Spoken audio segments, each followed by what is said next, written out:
جاهزين لدايت شهر 5؟ يلا بينا هنبدأ حالا.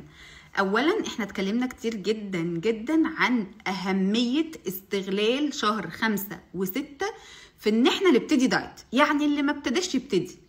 ليه؟ لاسباب كتير هلخصها لكم بسرعه. الجو حلو، هنقدر نتمشى، هنقدر ناكل سلطات، ما بنجوعش قوي، فالدنيا لطيفه وظريفه، ولسه ما بدأناش صيف. الصيف الحقيقي هو 7 8 9، كل ده صيف بجد. فعندنا شهرين نلحق نخس فيهم، ونخس فيهم كويس قوي قوي، ونعود نفسنا على دايت هنقدر نستمر عليه عادي جدا في الصيف، ومش هنبقى متضايقين خالص. اولا ورقه وقلم واكتبي ورايا، وعايزاكي تشغلي مخك واحنا بنتكلم عن الوجبات اللي انا كاتباها لكم: فطار، غدا، عشاء. عايزاكي بقى وانتي بتسمعي الوجبات لو في اي حاجه وقفت معاكي تكتبيها لي في الكومنتس على طول. يعني ينفع ابدل كذا بكذا، هو في مشكله من كذا، ده عادي جدا، لانه هو ينفع نبدل حاجات كتير بحاجات كتير. اول يوم هفطر 2 بيضه مسلوقه معاها ربع رغيف وخيار وطماطم، والسناك بتاعي هيكون واحده زبادي، ممكن يبقى لايت او عادي. السناك ده يعني بعد الفطار هحتاج حاجه اقوم واكله زبادي او رايب، مفيش مشكله. الغدا لو عاملين مثلا ملوخيه ورز وفراخ، يبقى هاخد ربع الفرخه، هاخد سلطانيه ملوخيه، وهاخد 6 معالق رز، وطبق سلطه لو محتاجه، او خضار سوتيه لو عايزه. اوكي.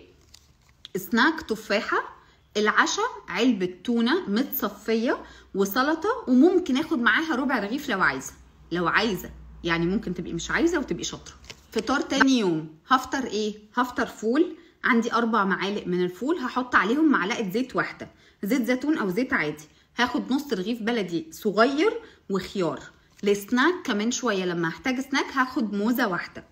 بعد كده الغدا لو انا طبخه النهارده محشي، عامله مثلا محشي بتنجان وكوسه، هاخد 6.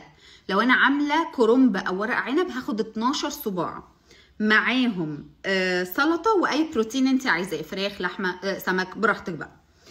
عندي السناك بتاعي بعد الغدا هيبقى تمر، والعشاء ممكن اتعشى بيض مسلوق وجبنه قريش وخيار ومفيش عيش.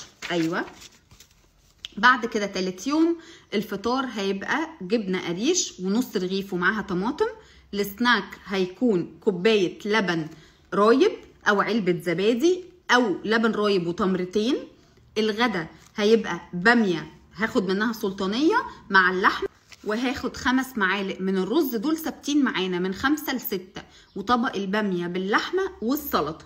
اوكي، ده بالنسبه للغدا. بعد كده هيبقى فيه سناك اي نوع فاكهه انت عايزاه، والعشاء هيبقى زبادي وبيض مسلوق، مفيش عيش برضو. اليوم الرابع الفطار فول وعيش برضو، والسناك فاكهه اي نوع انت عايزاه. والغدا هيبقى خضار وفراخ وسلطه، يعني فراخ مشويه وخضار سوتيه وسلطه، مفيش هنا اي نشويات في الغدا. العشاء هيبقى تونه وطماطم وعيش نص رغيف. الخامس عندي الفطار بيضه مسلوقه واحده وجبنه قريش باي كميه ونص رغيف. بعد كده السناك زبادي وعليه معلقتين من الشوفان. الغدا كشري كميه اللي تشبعك، والسناك تفاحه، والعشاء زبادي. بعد كده بقى سادس يوم هنفطر 2 بيضه معاهم خيار نص رغيف. السناك هيبقى تمر.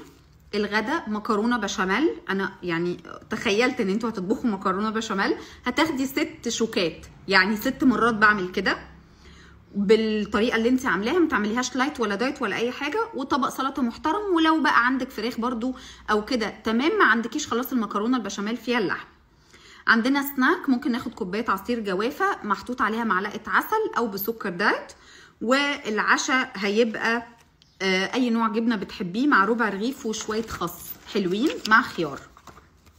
عندي الفطار لاخر يوم هيبقى فول بطماطم، فول باي حاجه حبشيه زي ما انت عايزه، ومعاه نص رغيف. سناك ثمره فاكهه من اي نوع.